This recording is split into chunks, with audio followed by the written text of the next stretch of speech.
ఒక్కసారిగా ఆంధ్రప్రదేశ్ రాజకీయాల్లో అనూహ్య మార్పు కనిపిస్తుంది. ప్రస్తుతం ఆంధ్రప్రదేశ్ రాజకీయ ముఖ చిత్రం కాస్త భిన్నంగా కనిపిస్తూ ఉంది. కారణం, అటు విపక్షంలో ఉన్నటువంటి వైఎస్ఆర్ కాంగ్రెస్ పార్టీ ఉరకలెత్తే ఉత్సాహంతో ఉంది.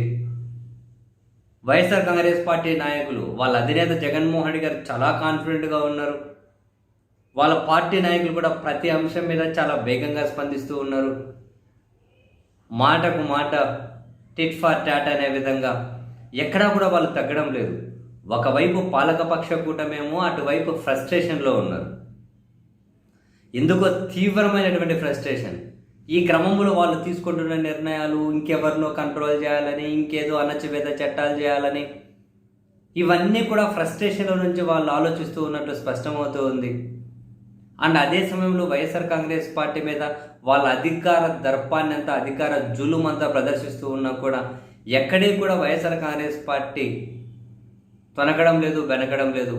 పైగా వైసీపీలోకి అధికార కూటమి నుంచే చేరికలు కనిపిస్తూ ఉన్నాయి.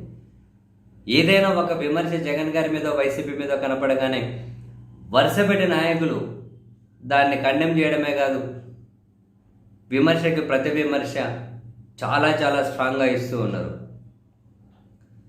అండ్ వాళ్ళు శాసనసభకు వెళ్ళకపోయినా శాసన మండలిలో వైసీపీ ఎమ్మెల్సీలు అయితే పూర్తిగా అప్పర్ హ్యాండ్ తీసుకుంటూ ఉన్నారు. ప్రతి అంశం మీద కూడా ప్రభుత్వాన్ని చాలా గట్టిగా నిలదీస్తూ ఉన్నారు. చివరికి ప్రభుత్వంలోని కీలక వ్యక్తులు కూడా ఫ్రస్ట్రేషన్కు గురై అసెంబ్లీలో మాట్లాడకూడని భాష కూడా మాట్లాడుతూ ఉన్నారు. సో అట్లా వైసీపీ ఏమో చాలా ఉత్సాహంతో ఉంది, చాలా వేగంగా స్పందిస్తూ ఉంది. ఈ విమర్శకు ప్రతి విమర్శ చాలా మిల్లీ సెకండ్స్లో చేసేస్తూ ఉన్నారు.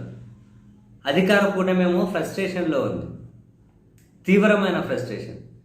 అండ్ మరొక వైపు కూటమిలో ఉన్నటువంటి టీడీపీ, జనసేన మధ్య సోషల్ మీడియాలో పెద్ద పెద్ద వార్లు జరుగుతూ ఉన్నాయి. ఒకరి మీద మరొకరికి ఏమాత్రం గిట్టడం లేదు. అండ్ పైగా టీడీపీకి సంబంధించిన ముఖ్య నేత బాలకృష్ణ గారు లాంటి వాళ్ళు అసెంబ్లీలో సందర్భం లేకపోయినా, అవసరం లేకపోయినా చిరంజీవి గారి గురించి తాను మాట్లాడిన మాటలు అటు మళ్ళీ mega compound versus Nandamuri compound మధ్య చిచ్చు రాజేశాయి. అండ్ ఇటు జనసేన ఫ్యాన్స్, టీడీపీ ఫ్యాన్స్ మధ్య మళ్ళీ చిచ్చు రాజేశాయి. రాజకీయ అవసరాల కోసం అని చెప్పి జనసేన బాసులు, ఆ పెద్ద మనుషులు మౌనంగా ఉన్న చిరంజీవి గారి అభిమానులు అనే వాళ్ళేమీ మౌనంగా లేరు. ఈ అంశం మీద ఏం చేయాలో తెలియక టీడీపీ కూడా సైలెంట్ ఉండిపోయింది. ఏం చేయాలో తెలియక సైలెంట్ ఉండిపోయిందా, లేకుంటే కావాలని మాట్లాడారా, ఇవన్నీ ఎవరికీ తెలియదు. బట్ కూటమిలో ఉన్న పార్టీల మధ్య అయితే డిస్టెన్స్ కనిపిస్తూ ఉంది. ఆ క్యాడర్ల మధ్య అధికారాన్ని లీడ్ చేస్తున్న టీడీపీ అయితే ఫ్రస్ట్రేషన్లో కనిపిస్తూ ఉంది. 11 సీట్లు అని చెప్పి పదే పదే దెప్పి పొడిపించుకుంటున్నటువంటి వైసీపీ ఏమో ఉరకలెత్తే ఉత్సాహంతో ఉంది. దాని అధినేత కాన్ఫిడెన్స్ చూడండి, వైసీపీ నాయకుల విమర్శలు చూడండి, వాళ్ళు తిప్పికొట్టే విధానం చూడండి, మండలిలో వాళ్ళ దూకుడు చూడండి, ఆ పార్టీలో చేరికలు చూడండి. మొత్తం మీద రాజకీయ ముఖ చిత్రాన్ని చూస్తూ ఉంటే అధికార కూటమిలో ఇప్పటి నుంచి ఏమైనా భయం అనిపిస్తుందేమో, వైసీపీ అంటే అధికారంలోకి వస్తుందేమో అని. చివరికి మన అసెంబ్లీలోనే మాట్లాడుతూ ఉన్నారు, మళ్ళీ ఆయన అధికారంలోకి వస్తారని చెప్పి అధికారులు భయపడుతూ ఉన్నారు. మళ్ళీ ఆయన అధికారంలోకి వస్తారని చెప్పి భయం వేస్తుంది అని పాలకపక్ష కూటమికి సంబంధించిన ఎమ్మెల్యేలు అసెంబ్లీలోనే అంటూ ఉన్నారు.